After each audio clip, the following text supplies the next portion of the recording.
Hello my dear friends, आप सभी का हमारे चैनल करंट इश्यू पर स्वागत है। दोस्तों, पॉलिटेक्निक एंट्रेंस एग्जाम के एडमिट कार्ड को लेकर महत्वपूर्ण सूचना है। साथ में इस वीडियो में आपको हम कुछ इंपॉर्टेंट रूल रेगुलेशन बताएंगे, जिससे इस बचे हुए 10 से 12 दिन के टाइम में आप ज़्यादा से ज़्यादा अपना इफेक्टिव समय दे सकें और अच्छे से पढ़ाई करके आप अपना अच्छा नंबर गेन कर सकें। बहुत ज़रूरी है इस लास्ट 10 दिन में आपको अच्छा से अच्छा समय अपना इस पढ़ाई में लगाना। तो किस प्रकार से आपको पढ़ना है इस 10 दिन में मैं आपको बताऊँगा, और अच्छे से आप स्टडी अगर उसी चीज़ को फॉलो करेंगे तो 100% ये चीज़ रूल लागू होता है और आपका नंबर बहुत अच्छा आ जाएगा। पहले मैं आपको ये अपडेट देना चाहूँगा। ये अपडेट ये है दोस्त कि आप सभी के एडमिट कार्ड 5 सितंबर को ये डाउनलोड आप कर सकेंगे। इसके लिए दोस्त आपको सिंपली gcup.nic.in की ऑफिशियल वेबसाइट पर जाना है और वहाँ पर एडमिट कार्ड आएगा, वहीं से आप डाउनलोड करिएगा। मैं आपको जैसे एडमिट कार्ड आएगा वो चीज़ मैं आपको अपडेट कर दूंगा। आज की अपडेट में यही था कि 5 सितंबर का आपका एडमिट कार्ड आ जाएगा, जो कि आपको ऑलरेडी पता है कि 12 और 15 सितंबर को पेपर है आपका। जो 12 सितंबर को आपका पेपर है वो आपके ऑफलाइन परीक्षा है और 15 को ऑनलाइन परीक्षा है। जो 12 को पेपर है उसमें ये चीज़ है दोस्त कि 12 को ऑनलाइन पेपर जो होना है ऑफलाइन है, उसमें आपके ग्रुप ए और ग्रुप के स्टूडेंट आपके पेपर देंगे। तो ये चीज़ें आप समझ चुके हैं। हम चलते हैं मेन पॉइंट की ओर। हम आपको बताने वाले हैं किस प्रकार से आप स्टडी करें। सबसे पॉइंट, अगर आपको यहाँ पर दोस्त अगर आपका यहाँ पर 12 को एग्जाम है, आपका 12 ग्रुप ए या के स्टूडेंट है तो 12 को एग्जाम है, तो आज हम 3 सितंबर को आपके लिए ये वीडियो बना रहे हैं। तो आपको बताना चाहेंगे कितने दिन ही आपके लिए बचे हैं। ठीक है, 7 और ये 3, 7 2 लगभग 8 से 9 ही दिन आपके लिए बचे हुए हैं। तो इसके लिए मैं बताना चाहूँगा, सबसे पहला पॉइंट आपको मॉर्निंग में 4 बजे अभी कम से कम 8 से 9 दिन उठना है। ठीक है, कुछ भी करके आप जल्दी सो जाइए। कम से कम 11 बजे आप सोने की 10 से 11 बजे आप सो जाइए। मॉर्निंग में 4 बजे आप उठ जाएंगे। ठीक है, अलार्म लगा लीजिए, कुछ भी करिए, लेकिन 4 बजे आपको उठना है।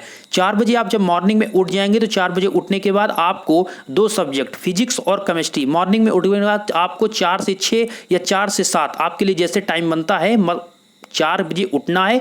4 से 6 या 7 बजे तक, इतने टाइम तक आपको फिजिक्स और केमिस्ट्री सब्जेक्ट को जितने भी थ्योरी है और उसके थ्योरी के साथ आप बहुविकल्पी प्रश्न को भी आपको लगाते जाना है। इस प्रकार आपका क्या होगा कि आपके मॉर्निंग का जो समय होता है दोस्त, आप उस समय जो पढ़ते हैं वो तो आपका बेटर तरीके से दिमाग पर जाता ही है। साथ में जो आप मॉर्निंग में पढ़ लेते हैं फिर आपके लिए पूरा दिन खाली रहता है। फिर आप उसमें मैथमेटिक्स पढ़ें या फिर आप दोबारा से फिजिक्स केमिस्ट्री पढ़ सकते हैं। मैं इसलिए आपसे मॉर्निंग में कह रहा हूं, लेकिन मतलब इसलिए आपको बता रहा हूं कि सुबह 4 बजे उठें। सुबह 4 से 6 या 7 तक आपका पढ़ने पर बहुत अच्छे से आपका सभी दिमाग काम करेगा। रोज रीजन इतना सा है कि सुबह शांत आपका माहौल रहेगा, आसानी के साथ आप 4 बजे उठें, लाइट को जलाएं और बढ़िया से 2 घंटे लगातार पढ़ाई करें। 1 घंटे आप फिजिक्स को रख दीजिए या 1 घंटे आप केमिस्ट्री को। इस प्रकार से टाइम को मैनेज करें और 2 घंटे से 2.5 घंटे पढ़ने के बाद उसके बाद आपको दोस्त पूरे दिन आपको टाइम जो मिलेगा उसमें आप मैथमेटिक्स के सवाल को लगाइए। उसके पहले आपको मैथमेटिक्स के एक दिन समय निकालिए या फिर 15 से 20 मिनट निकालकर उस फार्मूले को, मतलब आपके जो बीजगणित, अंकगणित या फिर आपका त्रिकोणमिति, इन सभी टॉपिक के जो मेन फार्मूले जो बार बार क्वेश्चन में रिपीट हो रहे हैं, उन फार्मूलों के एक आप कॉपी पर लिखें। ठीक है, उस पूरे कॉपी में अच्छे से लिखें और उसको जब भी सवाल लगाएं एक बार देखते रहें। जैसे आप सवाल लगा रहे हैं उसको आप देख लीजिए, उसको लगाएं देख लीजिए। इस प्रकार क्या होगा, आप पूरे दिन जब भी आप मैथमेटिक्स के लिए कम से कम आप 2 घंटे का समय निकालें। ठीक है, चूंकि मैथमेटिक्स के आपके 50 क्वेश्चन है, इस बात को ध्यान में रखते हुए आपको ज्यादा से ज्यादा उसको फोकस करना है। ठीक है, मैथमेटिक्स में जिसका बेटर होता है उसका बढ़िया नंबर आ जाता है, ये चीज मैं आपसे बताना चाहूंगा। तो आपको क्या करना है कि मैथमेटिक्स में, और फिर से आपको कह रहा हूं अभी आप वीडियो छोड़िएगा नहीं, मैं आपसे कह रहा हूं कि वीडियो पूरा देख लीजिए, कुछ आपके लिए ये इफेक्टिव हो सकता है। तो मैं यही चीज कह रहा हूं कि 4 बजे उठने के बाद मैथ फिजिक्स और केमिस्ट्री होने के बाद आपका जो पूरा दिन टाइम बचेगा उसमें से 2 घंटे आपको जो समय देना है वो किसके लिए देना है, आपके मैथमेटिक्स सब्जेक्ट के लिए। अब बात करते हैं दोस्त शाम को समय क्या करना है। आपको जो प्रीवियस इसका पेपर्स है, आज के 6 साल का 10 साल का जो भी आपके पास पेपर है, उस पेपर को उठाइए और जितना आप सारा दिन पढ़े हैं, थ्योरी मैथमेटिक्स के जितने भी सवाल लगाए हैं या फिजिक्स केमिस्ट्री आपने जितना पढ़ा है, शाम को आपको क्या करना है, उस 1 साल के पेपर को उठाना है। और अभी आपके पास 8 से 9 दिन टाइम है, कम से कम आप 8 सेट भी सॉल्व कर लेंगे तो बहुत बेटर होगा।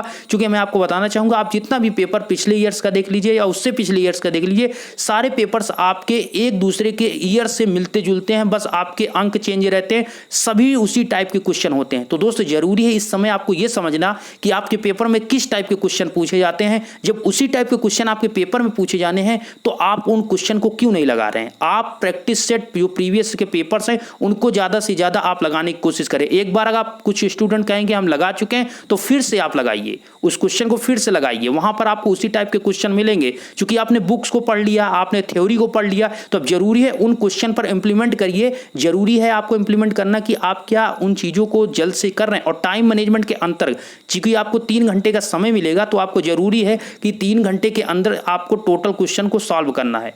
ठीक है, तो ये पॉइंट्स थे। आपको मॉर्निंग में उठना है, फिजिक्स केमिस्ट्री 2 घंटे आपको सुबह पढ़ लेना, उसके बाद आपको पूरे दिन बचेगा। आप बढ़िया आसानी के साथ अपना दोपहर में 2 से 3 घंटे आप मतलब मैथमेटिक्स 2 घंटे पढ़ सकते हैं। और भी आपको दोपहर में या शाम तक टाइम मिलता है तो आप उसमें क्या कर सकते हैं, फिर से फिजिक्स केमिस्ट्री का कोई टॉपिक पढ़ सकते हैं। और साथ में फिर आप सब सोते हैं रात को, आप 9 से 10 के बीच या कोई भी टाइम आप बनाइए, कम से कम 1 घंटे, या फिर आपका जैसे 3 घंटे का पेपर है तो आप उसमें 2 घंटे ही आप रखिए समय। ठीक है, 2 घंटे का आप पेपर रखिए अपने समय, और 2 घंटे के अंतर्गत आप फिजिक्स केमिस्ट्री या मैथमेटिक्स सॉल्व करने की कोशिश करें। मैं आपसे यही कह रहा हूं, प्रीवियस पेपर पर ज्यादा से ज्यादा फोकस करें।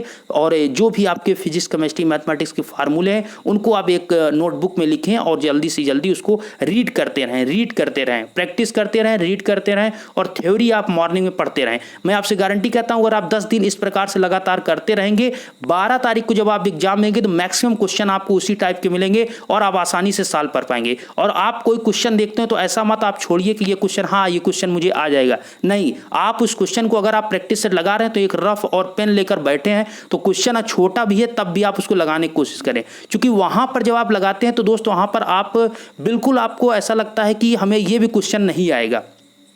क्योंकि वहां पर ऐसा माहौल क्रिएट हो जाता है, आपको इतना प्रेशर हो जाता है। अगर आप पहली बार पेपर दे रहे हैं तो बहुत ज़्यादा परेशान होंगे, लेकिन बिल्कुल परेशान नहीं होगा। अगर यहाँ पर जो प्रैक्टिस किया वहां पर आप आसानी से पेपर को 3 घंटे में सॉल्व कर लेंगे। ओके, आशा करता हूं दोस्त ये वीडियो आपको अच्छा लगा। अगर ये इन्फॉर्मेशन आपको पसंद आई, थोड़ा आपको भी मोटिवेशन मिला हो, या आपको ये बातें हमारी अच्छी लगी तो वीडियो को आप लाइक कर सकते हैं। पॉलिटेक्निक के एंट्रेंस के छात्र हैं तो प्लीज़ चैनल को सब्सक्राइब करें। धन्यवाद।